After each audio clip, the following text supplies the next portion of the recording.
Boa noite. Câmara promove audiência pública para debater proposta que altera plano diretor. Um prédio que é tombado como patrimônio histórico do município e que eu não posso mexer porque ele está ali tombado, ele precisa ser mantido daquela forma, eu posso, no entanto, fazer uso da captação desse potencial construtivo que vai me ser atribuído pela prefeitura e trocar isso, construir esse potencial construtivo daquele terreno num outro local. Parlamentares discutem projeto de lei que institui Semana de Saúde Bucal no município. Fomos procurados pelo Conselho Regional de Odontologia para eles se dispuseram a estar fazendo durante esse período que nós propusemos a semana, estar fazendo ações nas escolas. Legislativo discute implementação de leis sobre a prestação de serviço social e psicologia na rede pública de educação. Precisa desse atendimento lá na escola, de prevenção, para que daqui a pouco não venha acontecer, por exemplo, o suicídio ou até mesmo as tentativas de suicídio, a depressão, que a gente sabe que são realidades que hoje está muito presente nas nossas escolas da rede municipal.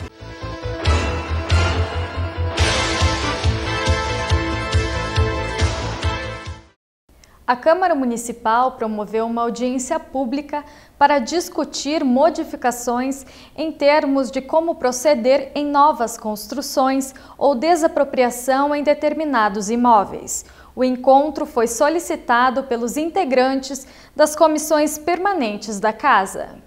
O tema é abordado em projeto de lei complementar de autoria do Executivo, que tramita na Casa Legislativa e toca em pontos que modificam o Plano Diretor de Desenvolvimento Integrado. Esse projeto ele visa aperfeiçoar a legislação municipal à legislação federal, que é o Estatuto das Cidades, no sentido em que permite, potencializa um mecanismo que a gente chama de transferência do potencial construtivo, em que, por exemplo, se eu sou proprietário de um prédio que é tombado como patrimônio histórico do município, e que eu não posso mexer porque ele está ali tombado, ele precisa ser mantido daquela forma, eu posso, no entanto, fazer uso da captação desse potencial construtivo que vai me ser atribuído pela prefeitura e trocar isso, construir esse potencial construtivo daquele terreno num outro local, ou ainda transferir para alguém, por exemplo, para uma construtora, que vai fazer uso desse índice para aumentar, por exemplo,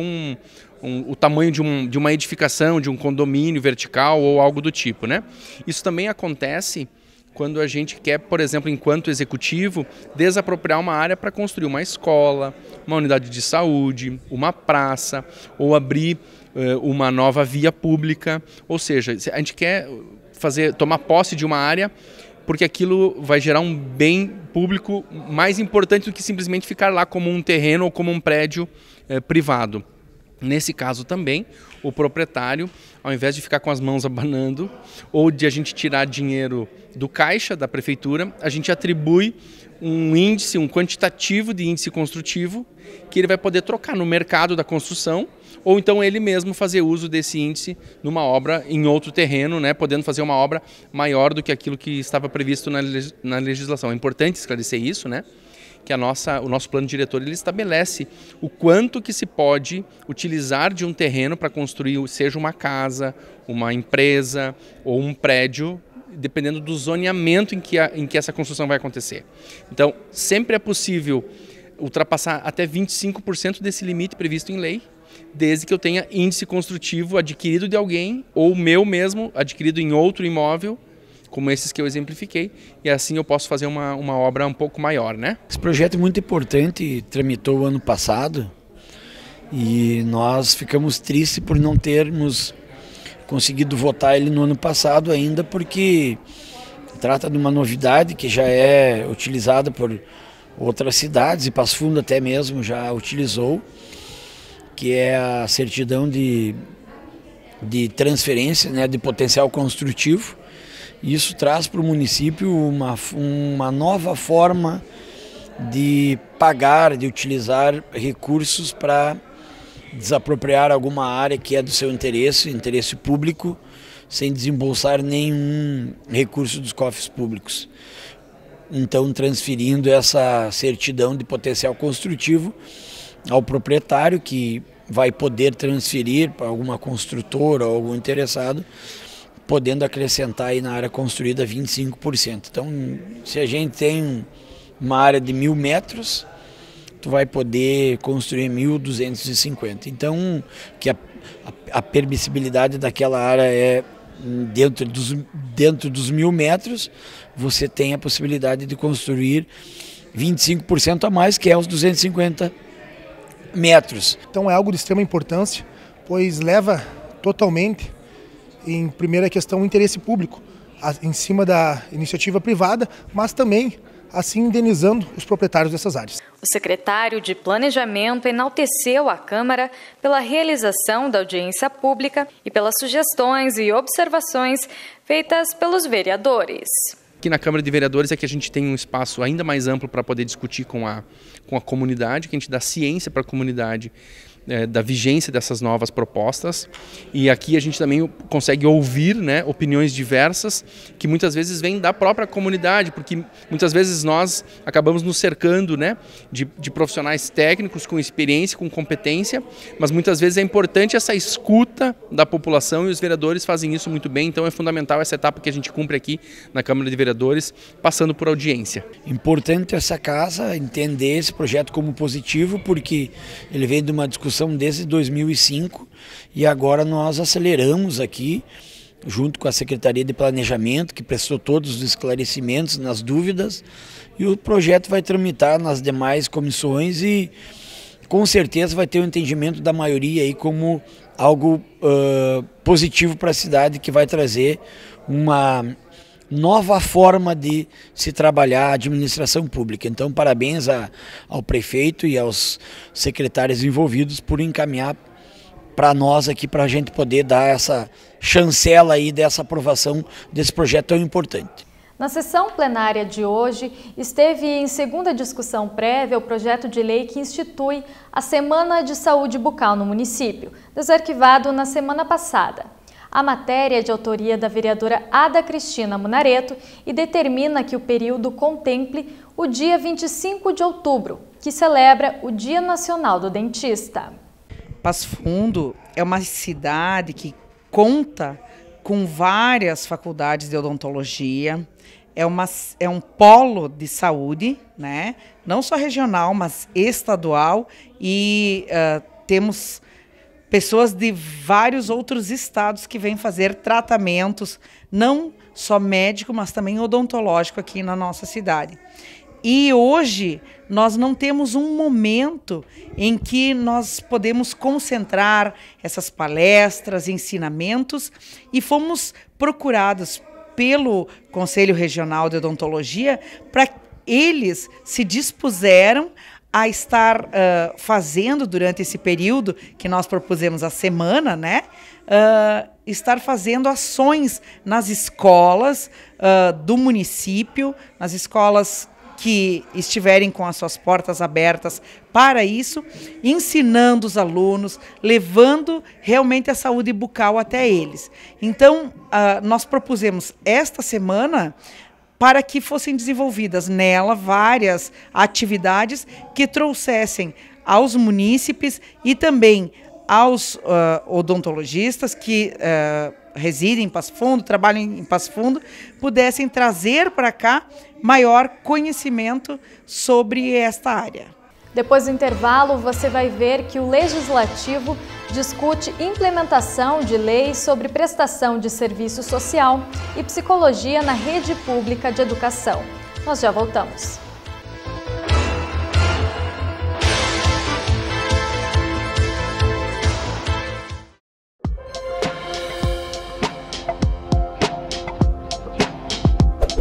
Apresentamos o CAL, o novo sistema 100% digital do Ministério do Meio Ambiente para áreas verdes urbanas.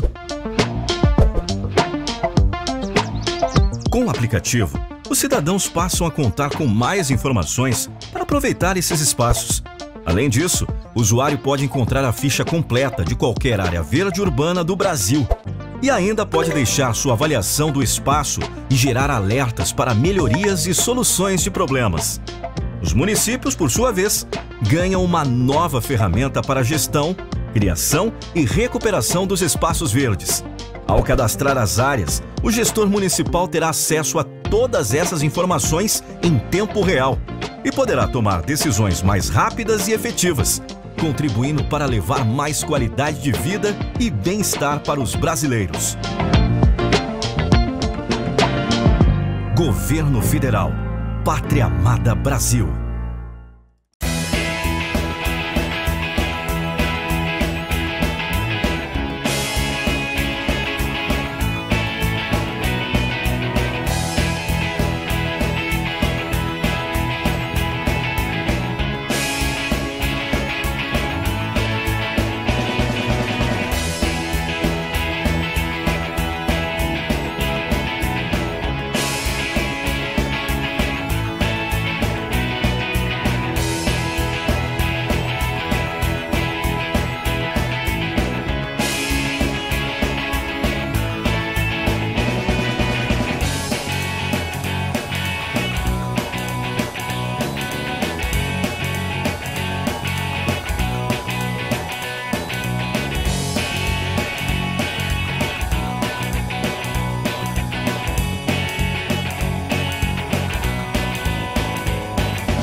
O presidente Evandro Meirelles e os vereadores Gleison Consalter e Regina dos Santos estiveram reunidos com representantes da UPF, do Núcleo de Base do Conselho de Serviço Social e do Conselho Regional de Psicologia.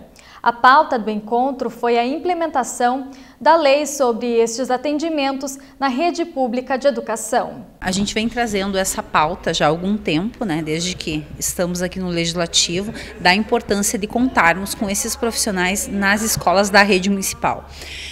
Como não poderia ser diferente, a gente visita muito as escolas. A gente sabe da importância desses profissionais, sobretudo agora nessa realidade, né, pós-pandemia e todos os problemas que envolvem a questão da saúde também psicológica e social dos nossos alunos. Então, a proposta dessa reunião foi justamente pensar uma proposta que venha ao encontro dessa realidade. Nós já encaminhamos, por exemplo, o projeto de lei de ampliação do SEMAI, que infelizmente ele foi vetado pelo prefeito, mas veio aí o centro pós-Covid na perspectiva de fazer o atendimento clínico, mas precisa desse atendimento lá na escola, né, de prevenção, para que daqui a pouco não venha acontecer, por exemplo, o suicídio ou até mesmo as tentativas de suicídio, a depressão, que a gente sabe que são realidades que hoje está muito presente nas nossas escolas da rede municipal. A proposta de reunir, né, essas entidades é justamente para a gente fazer com que as leis sejam cumpridas, tanto a lei federal como a lei municipal, que já faz essa previsão de ter esses profissionais. Então, acho que é um passo muito importante do Legislativo estar ao lado dessas entidades nessa luta aí para contar com esses importantes profissionais nas escolas da rede municipal. O que a gente tem assim de concreto é a proposta do Executivo, né, de criação do centro pós-Covid, que a gente comemora, porque ele vem ao encontro, por exemplo, da proposta de ampliação do SEMAI. Mas a gente precisa de algo de forma mais pontual lá na escola, trabalhando na perspectiva da prevenção.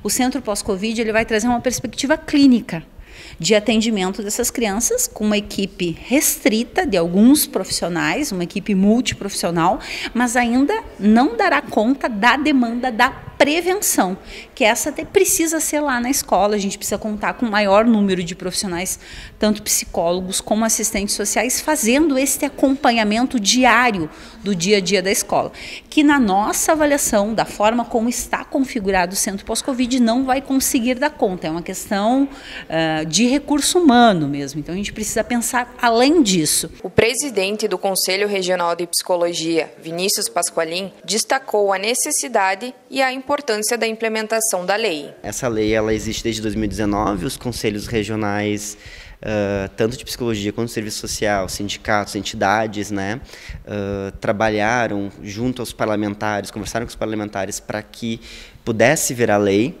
Então, já participo dessa luta há um bom tempo, né, e a gente está tentando fazer esse movimento no Rio Grande do Sul, de orientar tanto as prefeituras quanto o legislativo do que é o nosso fazer, né, e auxiliar também nesse processo de regulamentação, para limpar muita coisa. Não é uma lógica de atendimento clínico, individual, mas que a gente possa estar na rede assessorando aí o professor, a professora, a escola. Tem uma diferença do profissional ser da saúde ou ser da assistência, né, do que ser dali da educação. Para exemplificar um pouco, a maior queixa que tem vindo agora, né, da educação bom, o pessoal está voltando da pandemia, estamos retornando aí, ficaram 2 anos sem contato com ninguém, os alunos estão violentos, né, estão brigando muito, tem cortes, tem risco de suicídio, tem questões de saúde mental. A gente vai pegar esses 2 anos de isolamento, em que as pessoas não estão se vendo há muito tempo, não tem contato com o outro, não tem troca, a gente vai pegar todo mundo, em vez de criar um espaço para poder trabalhar com eles, a gente vai encaminhar para um lugar para dar um atendimento clínico, para medicar? Não é isso, né? Eu acho que isso é tapar o sol com a peneira, né? Então, a ideia é que se possa trabalhar junto com a educação, né? Lembrando sempre que é num viés pedagógico, né? A escola é um espaço de encontro, assim, de visões de mundo, assim, né? E quando eu me encontro com um colega lá, eu vou mudar minha perspectiva de realidade, enfim, e a gente precisa lidar com isso, aprender como que eles enxergam as realidades, que eles possam trocar essas realidades juntos para que eles possam aprender, né? E a psicologia e o serviço social eles entram aí para isso. A psicologia nesse contexto de escuta, né, de uma escuta institucional, de poder trabalhar encaminhamentos para a saúde também, o serviço social também que possa acompanhar pela rede, porque não é só encaminhar, também tem que ter um encaminhamento implicado, né, esse aluno está nessa escola, e também auxiliando aí as famílias, não pode esquecer as famílias, né. Então a gente tem trabalhado muito para essa regulamentação da lei, explicando também os dispositivos legais aí que podem auxiliar. Bom, basicamente o que falta, né? Existe o dispositivo legal, existe um recurso já para isso, falta contratar.